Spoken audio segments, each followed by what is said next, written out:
السلام عليكم ورحمة الله تعالى وبركاته. كي دايرين؟ لاباس عليكم؟ كنتمنى من الله تكونوا بخير وعلى خير واحوالكم طيبه. اليوم ان شاء الله وفي ضمن سلسله حلويات العيد غنشارك معكم واحد الحلوه اللي سهله ماهله اقتصاديه وكتجي لذيذه وهشيشه وكتذوب في الفرن. خديت قصريه غادا نوضع فيها 250 غرام ديال الزبده. انا استعملت هنا لذه، يمكن لكم تستعملوا اي نوع اللي متوفر عندكم. غادا نضيف كاس ديال العنبه ديال السكر حبيبات، وغادا نحاول نطلق هاد الزبده مع هاد السكر. واحد الملاحظه اخواتي، حاولوا الزبده الا كانت عندكم في الثلاجه تخرجوها من قبل، يعني حتى تاخذ لكم حراره المطبخ. انا ما خرجتهاش يعني بمده طويله، يعني بمده قصيره باش خرجتها باش كنخدم بها دابا، يعني عذباتني في الطليق ديالها. انا كنطلقها والسكر كيطير للجوانب. يعني حاولوا انكم تخرجوها من قبل الا كانت عندكم في الثلاجه باش تاخذ لكم حراره المطبخ وتساعدكم نتوما يعني تطلقوها بكل سهوله.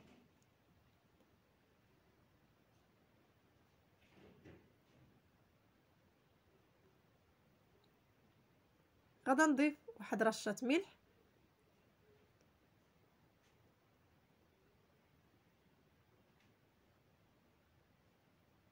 وثلاثه ديال البيضات، وبياض ديال البيضه غادا نحتفظ به جانبا للتزيين.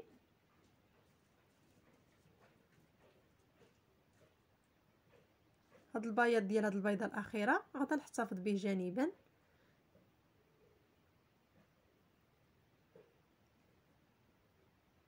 غادا نحاول نخلط هذاك البيض مع هذاك الزبده والسكر، نخلطهم مزيان تنحصل على واحد الخليط كريمي.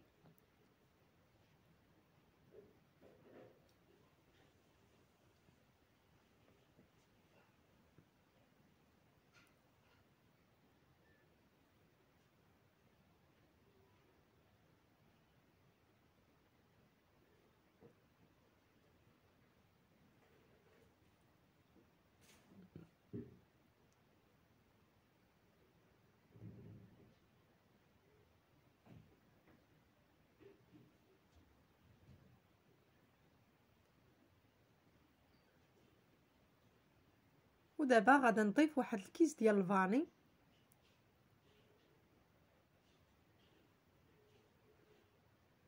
حاولوا يعني تحلوا الفاني من قبل، لا هو ولا الخماره، من قبل ما تبداو. انا هنا نسيت، قبل ما تبداو الخليط ديالكم كيف ما شفتوا عذباتني في الحله ديالها. غادا نضيف كاس لاروب ديال زيت المائده، وغادا نزيد نخلط هاد المكونات مزيان.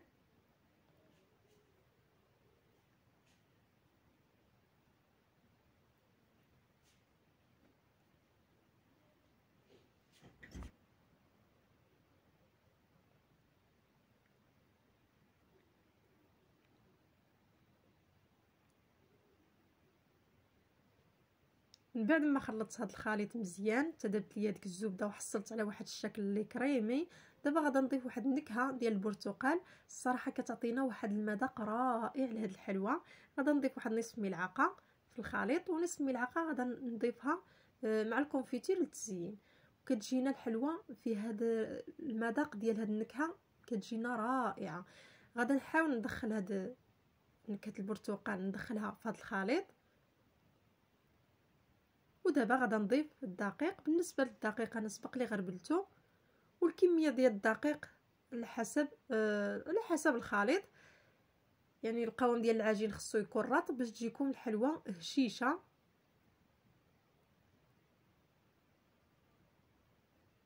دابا غادا نضيف الخماره ديال الحلويات ما يعادل 8 غرام.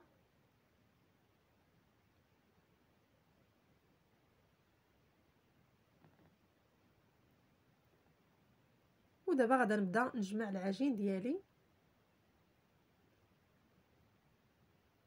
وانا كنجمع العجين وانا كنضيف الدقيق شويه بشويه باش ما يقصح لياش العجين. ضروري خص القوام ديال العجين يكون رطب.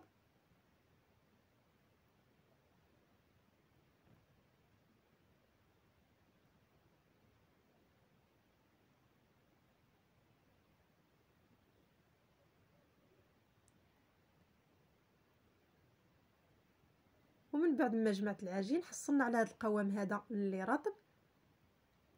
عندي هنايا واحد بياض بيضه اللي سبق لي احتفظت به. غادي نضيف ليه واحد الملعقه كبيره ديال الماء الزهر، وعندي هنايا كاوكاو كونكاسي.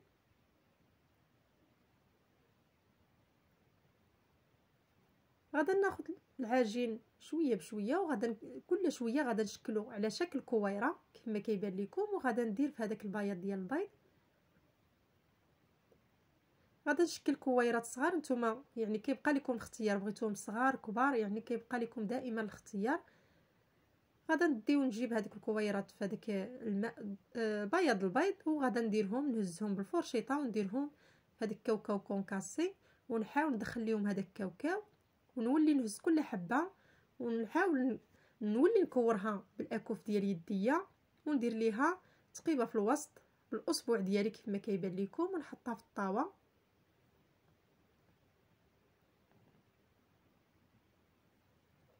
يعني طريقه سهله يمكن لكم انكم تحطوا في الطاوه وعاد تشكلوا بالاصبع ديالكم، ولا تشكلوا بشي حاجه اخرى، يعني بحال مثلا الجراره ديال الشباكيه، يعني اي حاجه. انا هنا كنشكل غير بالاصبع ديالي. هانتوما كيف ما كيبان لكم اخواتي، كناخذ القطع ديال العجين وكنشكل كويرات اللي هما صغار، وكنديرهم في هذاك البياض ديال البيض، كنديهم ونجيبهم بالفرشيطه في هذاك البياض ديال البيض، وكنهزهم ونديرهم في هذاك الكاوكاو كونكاسي،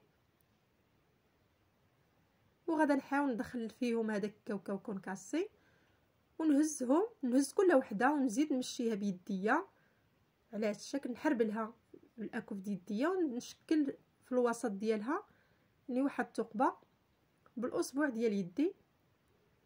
يعني الطريقه سهله كما كيبان لكم، هاد الحلوه هذه سهله مهله في التحضير ديالها.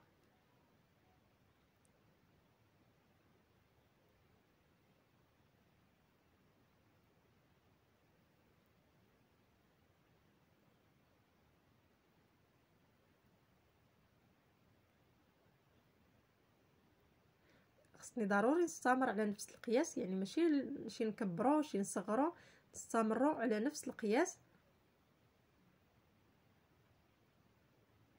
ملي كندير الكويرات ديالي في هذاك البياض ديال البيض ضروري نديهم ونجيبهم في البياض، عاد نهزهم ونديرهم في هذاك الكاوكاو كونكاسي، ونحاول ندخل فيهم هذاك الكاوكاو مزيان، وعاد نهز كل وحده نحربلها بالاكف ديال يديا ونشكلها بالاصبع ديالي، ندير ليها ثقبه في الوسط. يعني الطريقه واضحه وجد سهله.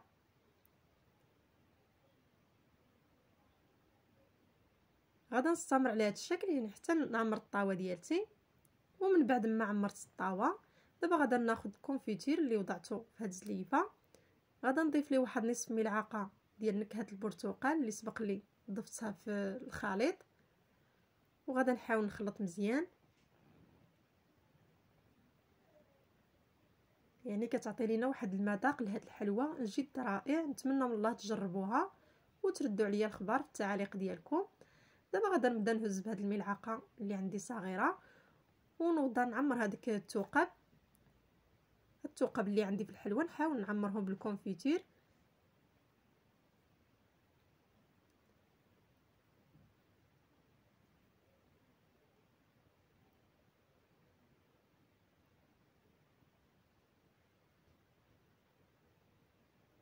بالنسبه للفران انا سبق لي شعلت الفران باش مني نوضع الطاوه ديالتي في الفران نقص ليها النار وطيب الحلوه ديالتي على نار مهيله.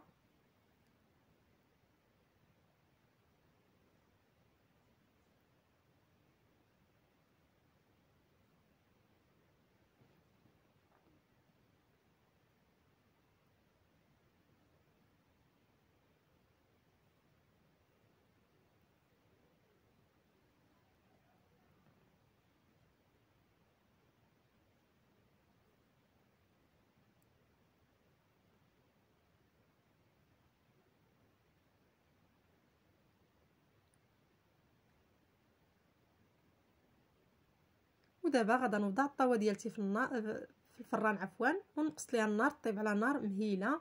والشكل النهائي من بعد ما ساليت الحلوه ديالتي كلها هو هذا. ضفت ليها القليل ديال الشوكولا البيضاء من الفوق اللي كتبقى اختياريه، بغيتو تضيفوها بغيتو ما تضيفوهاش، يعني غير القليل ديال الشوكولاته الابيض درتو من الفوق كتزيين فقط، يعني كيبقى اختياري. كتجينا على هذا الشكل هذا، كتجي هشيشه الصراحه، وحتى في المذاق كتجي روعه في المذاق. كنتمنى من الله هذا الفيديو يكون نال الاعجاب ديالكم، والى فيديو اخر ان شاء الله. والسلام عليكم.